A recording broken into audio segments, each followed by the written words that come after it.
Hello students, welcome my channel Educational Hub. In this video, we will discuss citric acid production. It is a topic of industrial microbiology, unit 3rd topic citric acid production. Industrial microbiology का term है, microbiology का part है. Industrial microbiology में हम production देखते हैं basically, जैसे vitamin B12 है, इथेनॉल है, सिट्रिक एसिड है, एमाइलेज है, इन सब का.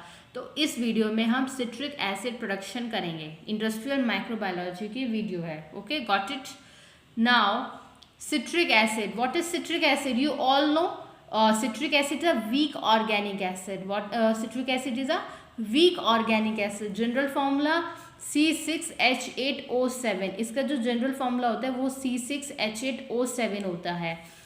इसका स्ट्रक्चर देखो तो इसका IUPAC नेम क्या बनेगा? 2-हाइड्रोक्सी 1,2,3 ट्राइकार्बोक्सिलिक, क्योंकि 2 पोजीशन पे इधर क्या आ रहा है? हाइड्रोक्सिल ग्रुप आ रही है और 1,2,3 में कार्बोक्सिल ग्रुप है. तो क्या लगाऊंगी मैं? 1,2,3 ट्राइकार्बोक्सिलिक और 3 कार्बन है तो 3 कार्बन के लिए मैं क्या रखूंगी? प्रोपेन. और प्रोपेन यहाँ पर क्या है? COOH, यानी यहाँ पे कार्बोक्सिलिक एसिड है. तो यहाँ पे बन जाएगा 2-हाइड्रोक्सी 1,2,3 tricarboxylic propanoic acid. First produce by John and Edmund. सबसे पहले जॉन एडमंड ने दिया था. जो citric acid is generally found in citrus fruit such as orange. जो खट्टे फ्रूट होते हैं जैसे ऑरेंज है, लेमन है, उसमें सिट्रिक एसिड सबसे ज़्यादा पाया जाता है. बच्चों ये जो इसका सिट्रिक एसिड का अगर आपको प्रोडक्शन एग्जाम में लिखने को आता है तो सबसे पहले आप उसकी जनरल कैरेक्टरिस्टिक्स क्या होता है, किस में मिलता है, इसका फॉर्मूला, ये सब आप ज़रूर लिखेंगे. Should be must. Boiling point 315 degree Celsius and melting point 153 degree Celsius. ये याद तो नहीं रहता क्योंकि बहुत चीज़ें होती हैं, लेकिन अगर आप याद कर सकते हैं तो very well, very good.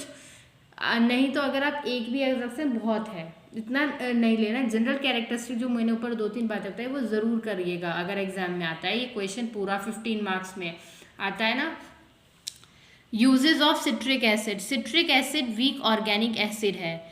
75% use in food confectionery and beverages, 10% use in industries. इसका फ्लेवरिंग अच्छा होने की वजह से हम इसको फूड में, कन्फेक्शनरीज में, बेवरेज में यूज़ करते हैं. देन नेक्स्ट इसका यूज़ है, it is use in making alcohol. Alcohol बनाने में भी सबसे ज़्यादा यूज़ होता है. It is use for making power station, cleaning power station, boilers को क्लीन करने के लिए भी यूज़ होता है. फेरिक अमोनियम सिट्रेट टैबलेट आती है जो एनीमिया पेशेंट को दी जाती है. तो ये इसके कुछ यूजेस हैं कि अल्कोहल में, बेवरेज में, फूड में, फार्मास्यूटिकल इंडस्ट्रीज़ में यूज़ होता है. तो इसके इंपॉर्टेंट यूजेस हैं, ये भी ज़रूर लिखना है. Micro organism. देखो प्रोडक्शन करना रहे हैं तो हमें कोई ना कोई माइक्रो ऑर्गेनिज्म तो चाहिएगा. तो जो कमर्शियल प्रोडक्शन जब हम कराते हैं सिट्रिक एसिड का तो उसमें हम एस्परगिलस नाइगर यूज़ करते हैं. कौन सा यूज़ करते हैं? Aspergillus Niger. जब आप ये लिखेंगे सिट्रिक एसिड तो माइक्रो ऑर्गेनिज्म का यूज़ बताना कि कौन सा यूज़ करा है, अदरवाइज आपका क्वेश्चन कट हो जाएगा. वरना आपने स्पोर्स किसके बनाए, किसका आपने इंक्यूबेट किया, कुछ नहीं पता लगेगा तो सारा गलत हो जाएगा. For commercial use Aspergillus niger is used. Then फिर आप इनोक्यूलम प्रिपेयर करोगे. इनोक्यूलम प्रिपेयर कैसे करोगे? Spores are suspended in water and incubate the media at 28 degree Celsius for 4 to 14 days. देखो स्पोर्स को आप क्या करोगे? वाटर में सस्पेंड कर दोगे और उस मीडिया को आप क्या कराओगे? इंक्यूबेट कराओगे. इंक्यूबेट हम किस में कराएंगे? इंक्यूबेटर में, कि उनके अंदर जो स्पोर्स हैं उसको ग्रोथ हो. जो माइक्रो ऑर्गेनिज्म है उसको ग्रोथ के लिए कुछ टाइम चाहिए, तो इंक्यूबेटर में आप उसको इंक्यूबेट कराओगे 4 से 14 डेज. उसका टेम्परेचर, डेट सब लिखना है, कितने दिन रखते हैं. टेम्परेचर भी मस्ट है कि आप कितना टेम्परेचर उसको प्रोवाइड कर रहे हो. तो 28 degree Celsius for 4 to 14 days. pH should be 2 to 5. pH कितनी होगी? 2 से 5. कम ही pH प्रोवाइड कराएंगे क्योंकि एसिड है. एसिड वैसा है मैक्सिमम आप 4 to 5 करा सकते हो. वीक है, वीक ऑर्गेनिक एसिड है. Raw material. अब आपका रॉ मटेरियल कि आप किन से मीडिया प्रिपेयर करोगे, ये रॉ मटेरियल भी अलग से हेडिंग डाल के आपने लिखना है. वीट ब्रान ले सकते हो, राइस ब्रान ले सकते हो. Pulp from sweet potato can be used as raw material. Some trace element iron जो ग्लाइकोलिसिस और ये सब साइकिल होती है उन सब में प्रमोट करता है, ये भी आप ले सकते हो. वो साइकिल चलती है बायोकेमिस्ट्री में आपने पढ़ी होगी, सिट्रिक एसिड साइकिल. उससे बनता है आपका सिट्रेट, लेकिन हम यहाँ पे सिर्फ प्रोडक्शन दिखाऊंगे। और इसमें O2 मस्ट बी प्रोवाइडेड, ये एरोबिक प्रोसेस है, एनारोबिक लिख रखा है मैंने, ये एरोबिक प्रोसेस है। कैसा है बच्चों? एरोबिक प्रोसेस है। ये मैंने ही गलत लिख दिया था, याद रखना, क्योंकि आप इसमें O2 प्रोवाइड करा रहे हो। जब ऑक्सीजन प्रोवाइड करा रहे हो तो वो प्रोसेस एरोबिक होगा। आप माइक्रो ऑर्गेनिज्म भी लिखोगे और ये भी लिखोगे एरोबिक प्रोसेस है। पता लगा आपने सारा कर दिया लेकिन ऑक्सीजन का कहीं नाम नहीं है, तो भी क्वेश्चन काफ़ी गलत हो जाएगा, सारा ही ना गलत। क्योंकि वो जो ये बैक्टीरिया है जो आप माइक्रो ऑर्गेनिज्म, बैक्टीरिया के लिए फंगी है, माइक्रो ऑर्गेनिज्म है, एस्परगिलस नाइगर ये फंगी है। तो फंगी कैसी है? इसको ऑक्सीजन चाहिए, तो आपका डिपेंड करता है कि उसको ऑक्सीजन चाहिए कि नहीं चाहिए। यदि आपने ऑक्सीजन उसको प्रोवाइड नहीं दी तो कोई और प्रोडक्ट बना लेगा वो, तो इसीलिए oxygen must be provided. It's an aerobic process. ये कैसा प्रोसेस है? एरोबिक प्रोसेस है। अब मैं इसकी बात करती हूँ फर्मेंटेशन की। 2 टाइप का फर्मेंटेशन होता है, एक सरफेस और एक सबमर्ज। सरफेस में सॉलिड एंड लिक्विड। बेसिकली इसमें 20% ही आपका सरफेस फर्मेंटेशन से निकलता है। कमर्शियल आपका एक्सट्रैक्शन सबमर्ज फर्मेंटेशन से होता है। सरफेस फर्मेंटेशन में आपके 2 टाइप्स हो गए, सॉलिड सरफेस और लिक्विड सरफेस। सरफेस फर्मेंटेशन का मतलब क्या है? अब हम इसको समझते हैं। On surface fermentation, the fermentation process should be done on surface पर होगा। Solid surface fermentation, in this wheat bran pulp from sweet potato should be use. इसमें क्या होगा? व्हीट ब्रान और substrate potato sweet pulp use होगा। The media should be sterilize and filled in sterilize aluminium tray. Microbiology में आपको ये बताने की तो ज़रूरत ही नहीं होनी चाहिए कि आपका जो भी आप मीडिया यूज़ कर रहे हो, कोई आप ट्रे यूज़ कर रहे हो, कोई फ्लास्क यूज़ कर रहे हो, कोई भी यूज़ कर रहे हो, वो स्टरलाइज होना चाहिए, वो कंटेमिनेशन फ्री होना चाहिए। क्योंकि आपका जो कमर्शियली बनाओगे, आप कैसा भी बना रहे हो, उसमें कंटेमिनेशन होगा तो वो यूज़ नहीं कर पाएगा, वो स्पॉइलेज हो जाएगी, माइक्रोब उस पर अटैक कर देंगे। तो आपका मीडिया कैसा होना चाहिए? स्टरलाइज होना चाहिए। The media should be sterilize and filled in sterile. जो एल्यूमिनियम ट्रेज होती है ना, उसमें हम उसको करेंगे, वो भी स्टरलाइज होनी चाहिए। एक बार उसको भी आपको कंटेमिनेशन फ्री कर देना चाहिए। कंटेमिनेशन आपका कहीं से कहीं तक नहीं होना चाहिए, सब कुछ स्टरलाइज होना चाहिए। आप ऑक्सीजन दे रहे हैं वो स्टरलाइज हो, आप रॉ मटेरियल डाल रहे हैं वो स्टरलाइज होना चाहिए, आपका मीडिया बना रहे हैं वो स्टरलाइज होना चाहिए, उसको स्टरलाइज करना है।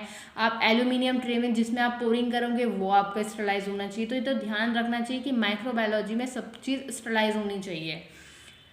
This method takes 80 to 100 hour for production. 80 से 100 आवर्स लेती है। Surface fermentation only gives 20% citric acid देते हैं। After incubation the spores of Aspergillus niger should be spread on sterilize aluminium tray. Incubation कर लिया आपने, 14 दिन पूरे हो गए, 28 डिग्री सेल्सियस दिया, उसके बाद उनकी ग्रोथ हो गई, स्पोर्स बन गए। तो जो स्पोर्स होंगे, किसके स्पोर्स? एस्परगिलस नाइगर के, क्योंकि आपने माइक्रो ऑर्गेनिज्म कौन सा यूज़ किया है?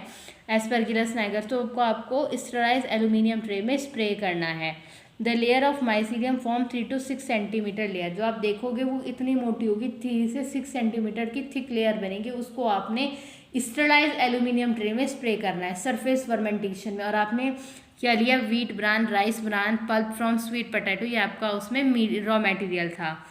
उसके बाद आपको क्या करना है? ये यहाँ पर इसका प्रोसेस ख़त्म हो गया। अब आपको आना है लिक्विड फर्मेंटेशन। लिक्विड फर्मेंटेशन में आपका केन मोलेसिस हो सकता है और बीट मोलेसिस हो सकता है। कौन सा? Cane molasses and beet molasses.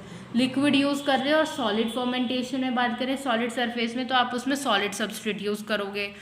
तो the media should be pour in trays. अब आपको मीडिया को ट्रे में पोर करना है। इट रिक्वायर लोअर कॉस्ट, और ये सबसे ओल्डेस्ट मेथड है। ये सिर्फ 20% सिट्रिक एसिड देता है, बाकी अभी मैं जो आके समझ पढ़ाऊंगी वो इंपॉर्टेंट है, वही कमर्शियल देता है। लेकिन एग्जाम में आपको पूरा लिखना है, सब कुछ जो भी मैं अभी तक स्टार्टिंग से स्टार्ट किया है सारा प्रोसेस लिखना है। After filling the trays it should be inoculate at 28 degree Celsius for 4 days। फिर उसके बाद हमें उसको इनोकुलेट करना है। माइसीलियम थिक लेयर क्या बन जाएगी? मीडिया के ऊपर, फिर ग्रो हो जाएगी। ऐसे इनोकुलेट कर दिया आपने स्पोर्स को उसके अंदर, मीडिया के अंदर फिलिंग कर दी। फिर आप कुछ 4 दिन बाद देखोगे, 3 से 4 दिन बाद थिक लेयर उसकी ग्रो होगी। PH should be provided less than 2 से कम पीएच होनी चाहिए इसके प्रोडक्शन के लिए, इसके स्पोर्स माइसीलिया प्रोडक्शन के लिए। तो इस तरीके से आपने सॉलिड एंड लिक्विड फर्मेंटेशन किया, सरफेस पे हो रहा है इसलिए हमने इसको सरफेस फर्मेंटेशन बोला। अब आ जाओ आप submerge fermentation. This is a commercial method for the production of citric acid. इसमें क्या होगा, स्टिर्ड बायोरिएक्टर। स्टिर्ड बायोरिएक्टर का मतलब होता है कि जिसमें स्टिर्ड में सब कुछ होता है, इनलेट है, आउटलेट है, स्पार्जर है, बैफल्स है, इम्पैलर है। इम्पैलर क्या कर रहा है, मिक्सिंग कर रहा है। आपने बायोरिएक्टर्स पढ़े होंगे, नहीं पढ़े हैं तो इंडस्ट्रियल माइक्रोबायोलॉजी में सबसे शुरू में ही पढ़ा दिया होगा, यूनिट फर्स्ट नहीं है, नहीं तो मैं उसकी अलग से सेपरेट, मैंने एक बार स्टार्टिंग में भी वीडियो बनाई थी उसकी, कि उसमें इम्पैलर होगा, ब्लेडलेस स्ट्रक्चर जो मिक्सिंग करेगा वो उसे हम एगिटेशन बोलते हैं, तो वो सब होगा। तो स्टिर्ड बायोरिएक्टर्स देंगे, बट कमर्शियल यूज़ कर रहे हैं ना, कमर्शियल हम उसका प्रोडक्शन कर रहे हैं तो बड़े बड़े बायोरिएक्टर्स चाहिए, हम स्टिर्ड बायोरिएक्टर्स का यूज़ करेंगे। In this stirred bioreactors are use, media should be, media आपका वही बात आ रही है, स्टरलाइज होना चाहिए, कंटेमिनेशन फ्री होना चाहिए, एंड एडिकेट स्टरलाइज एयर, उसको ऑक्सीजन चाहिए, क्योंकि मैंने आपको बताया कैसा एरोबिक प्रोसेस है, ऑक्सीजन चाहिए ना इस माइक्रो ऑर्गेनिम्स को अपनी ग्रोथ के लिए, तो हम इसको स्टरलाइज एयर देंगे। Spores are transfer to production tank containing suitable medium, अब इस स्पोर्स को प्रोडक्शन टैंक में ट्रांसफर कर देंगे फॉर सुटेबल मीडियम।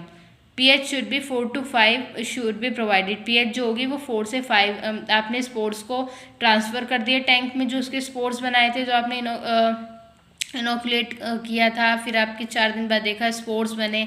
अब आपने उन स्पोर्स को क्या किया, मीडिया में जो जिसमें मीडिया था उस टैंक में आपने उसको ट्रांसफ़र कर दिया। pH आपकी 4 to 5 रहेगी, इतनी आपको pH प्रोवाइड करनी है। After that mycelium layer is separated, mycelium layer को सेपरेट कर दिया जाएगा, क्योंकि आपको प्योर सिट्रिक एसिड चाहिए। अब उसको कैसे आप बनाएंगे, उसकी रिकवरी लास्ट में प्रोडक्ट एंड रिकवरी ज़रूर लिखनी है, ये नहीं कि माइसीलिया से ही आपने ऐसे हटा दिया, क्या क्या किया, क्या ऐड किया, क्या केमिकल डाला, कैसे आपको पाउडर में मिला, ये लास्ट टॉपिक है इस वीडियो का।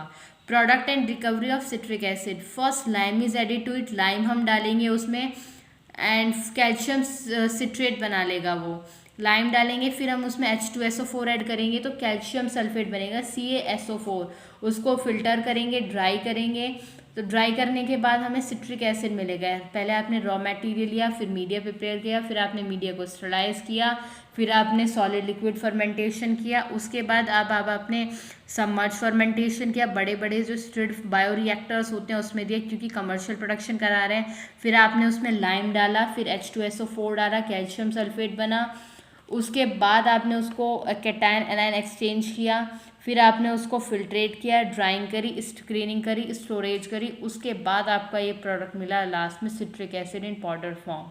तो ये पूरी वीडियो थी, इसी तरीके से आपको फर्स्ट से लास्ट तक एक्सप्लेन करके आना है डिटेल में कि ऐसे उसका माइक्रोबियल प्रोडक्शन होता है किसका, सिट्रिक एसिड का। Thank you, please watch my videos and give comments and like, share, subscribe my videos. Thank you and have a nice day.